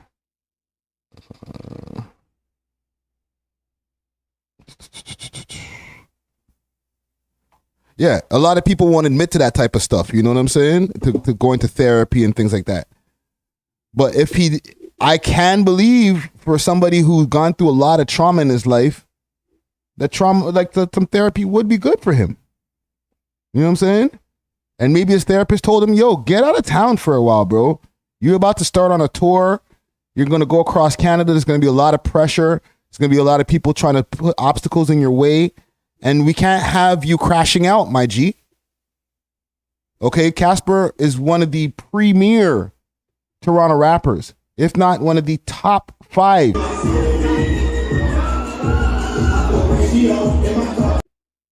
One of the top 5 Toronto rappers. You know what I'm saying? We can't afford for him to just come home. He's waiting for his bro to come home, and he crashes out before K Money comes home. Like, imagine that. Like, that would just be stupid. You know what I'm saying? Franklin Fraser, what up? Promotion, work, and networking. Promotional work and networking. Yeah. Yeah. You know what I'm saying?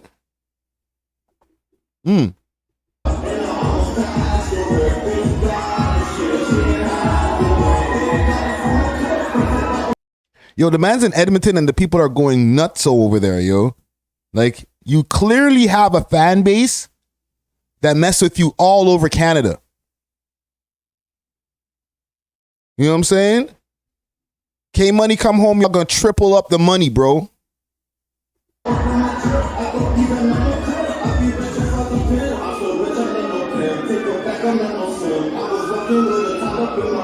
You hear that girl in the back? Ah!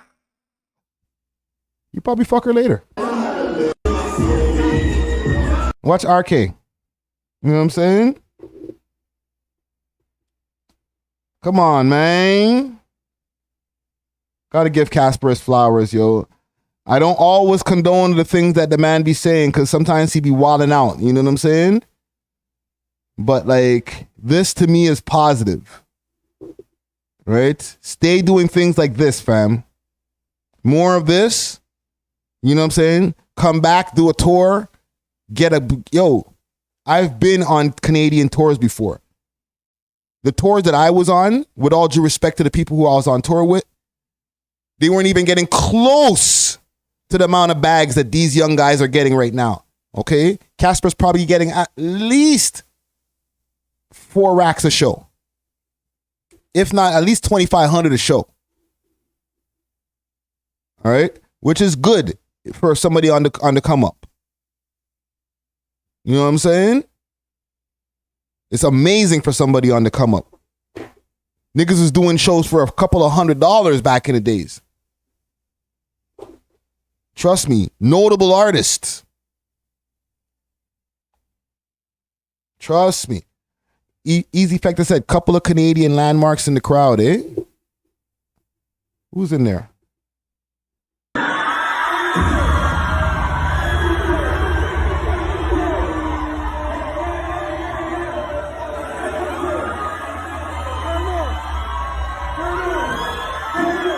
Yo, look how crazy the people are. Look how many people are in there, and look how crazy they're going.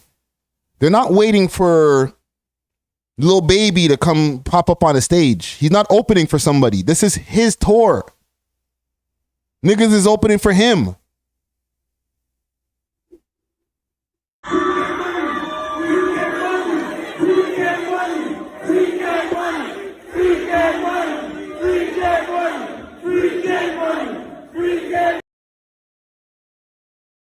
You know what I'm saying? Yo. Franklin Fraser says times have changed since back in the days when it comes to shows and payouts. Hell yeah. These niggas is getting bread, fam. If that's what's going on with your life, stay focused on that. Do that again. Do that again. You know what I'm saying? All that other stuff with the, let me get online and, you know, I'm smoking on such and such and, fuck the ops and all this type of stuff. Like, curb that, fam. Go get your bread, bro, and then go on a trip. You know what I'm saying? He might be able to go to the States for all we know. You got to try. You're off your shit now, fam. Go take a trip down south. There's niggas who know his music down south. Okay? Mimi's over here tapping in from the States. And she's not the only one. There's a lot of people who tap into this network from the States. So I would imagine there's a lot of people in the States who tap into Toronto rappers and like their shit. You know what I'm saying? Entertainment says, rinse and repeat. Yeah. Rinse and repeat, fam. Do that again.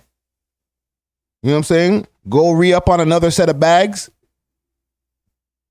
Those people will come out all over again. Okay? You got to understand the magnitude of somebody coming out to a live show and your show being sold out and packed. Okay? Because that means they went and bought some new shit. Right? I got to get me some new sneakers, a new outfit. You know what I'm saying? I'm about to throw it on. All right? I'm not going to go to the, if you're a Casper, the Neighborhood Ghost fan, I'm not going to go to the Casper concert in my bummy shit. Right? That's on top of buying a physical ticket. So now you got to go buy some clothes for the concert. If you might have kids, you might have to go find a babysitter for them kids. Okay? Now, you went and paid for your ticket, your new drip, and maybe a couple bucks for the babysitter for the night, but still money. All this to go see Casper.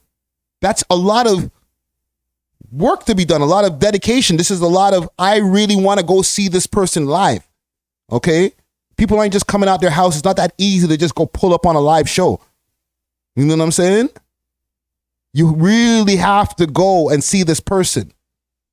I mean, you really have to to go to see this person for you to go and take your money and purchase a ticket on Ticketmaster and then leave the crib and go see this. Pay for parking. You know what I'm saying? K.A., what do you mean these rappers are not worth seeing like that? They're seeing him like that. Look at this.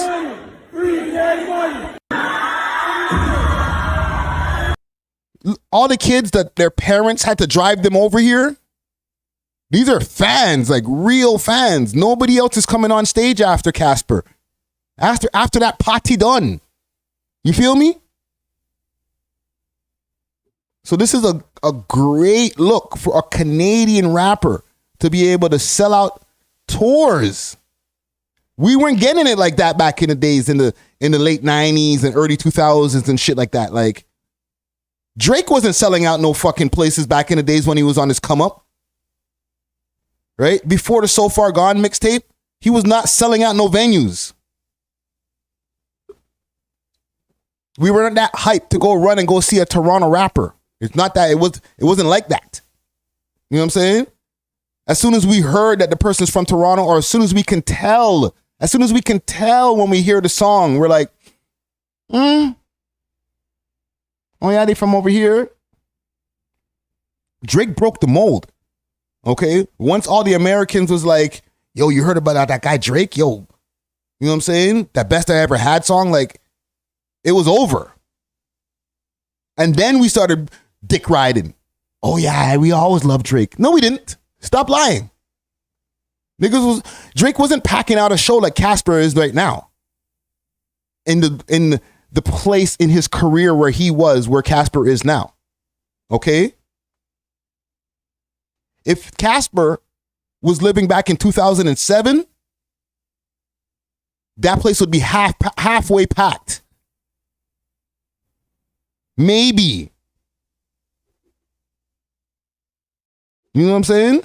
So we've come a long way where a Canadian artist, Toronto artist, wherever, like Mercury's, all these different guys from different places in the country, go and sell out shows now. That's an amazing look. You know what I'm saying? From the days of old where Niggas had to pay to perform. Yo, let me pay to get some tickets so I can at your wholesale price so I can sell my tickets and then maybe make a profit so that I can open for MOP. You know what I'm saying? I've done this. You know what I'm saying? Entertainment said E-Town is cowboy country. Facts. But they love them some K-Money and Casper. I'm sure all those people in the crowd know all the words to that nigga's song. Mimi says, UK and Canada, y'all popping here in America. It's something new. I always loved Drake since college. Yeah. But now, it's opening up. Before, we only had Drake, Tory. If you want to count The Weeknd, but The Weeknd don't rap. You know what I'm saying? But for the longest time, there was a low amount of Canadian representation as far as like even niggas who want to listen to street shit. Drake is amazing, but he's not going to give you the street shit that you might want to listen to. You're not going to hear about the struggles of living in the inner city from listening to Drake's music. You're going to hear a lot of great music, and he dabbles in talking about it, but he doesn't get into, like I just talked about Pressa having a swap out in jail. You know what I'm saying? That he talked about in his music. Okay? There's a lot of niggas in the States and a lot of niggas who I listen to that I need that street shit. You know what I'm saying? And Canada has some real stories. Toronto has some real stories. There's some hoods here, dare I say, that are worse than some American hoods. I'm not going to jump out the window and say all American hoods, because there's a lot of American hoods that'll eat Regent Park's food. However, the poverty levels that we have in some of these areas, and we're not having a poverty competition here, per capita, or even fuck per capita, we have more population than some American cities. This is a big fucking city. You know what I'm saying? So with any big metropolitan city that has millions and millions of people, there's going to be inequalities, social economic problems. You know, we have racial issues over here with a prison pipeline. Okay? And there's poverty. Jaden Finch at one point in time had like 70% of their residents not having proper water coming into their units. Like as if it was a goddamn third world country. So obviously we're going to have some representation when it comes to the music. It can't all be Drake sunshiny or just chasing girls type shit and getting money. You know what I'm saying? There's people who have real struggles out here who want to tell their stories. So it's good now that people are actually receiving it and taking it seriously. Because a lot of American niggas that I used to be around back in the days to be like, there ain't no hoods in Canada. Nigga, shut the fuck up. My own cousin used to be like, yo, nigga, shut up, man. There ain't no hoods in Canada, son. And I'm like, I don't want to like go out of my way to convince you, fam. I got to go back to one. You know what I'm saying? When I was coming back to Toronto every time I go to New York, it wasn't like I was coming back to a suburb. So obviously we're going to have rappers who are telling those stories. Casper, his song, or not Casper, K-Money, his song Come Outside, Drakeo the Ruler was singing that before he passed away. Enough niggas in the States was bumping Come Outside. You know what I'm saying? The song has like 20 million views on it. What are we talking about here, fam? Casper and his whole crew, those guys are a big deal. So shit like this.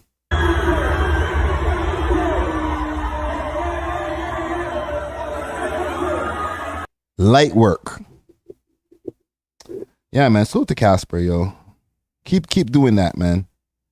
Salute to the comment gang. I think we got it here. I've been talking for about 2 hours on YouTube, and I was on Twitch prior to this, running a little bit of music. Tap back into our Twitch stream. Let me widen my screen here. Bada boom, bada bing. Tap into our Twitch stream later on if you all want to hear some of the music that I was playing earlier. We're going to get into a new segment on our Twitch, so I just want to get people reiterated with our Twitch page. Follow us on Twitch. We love hip hop.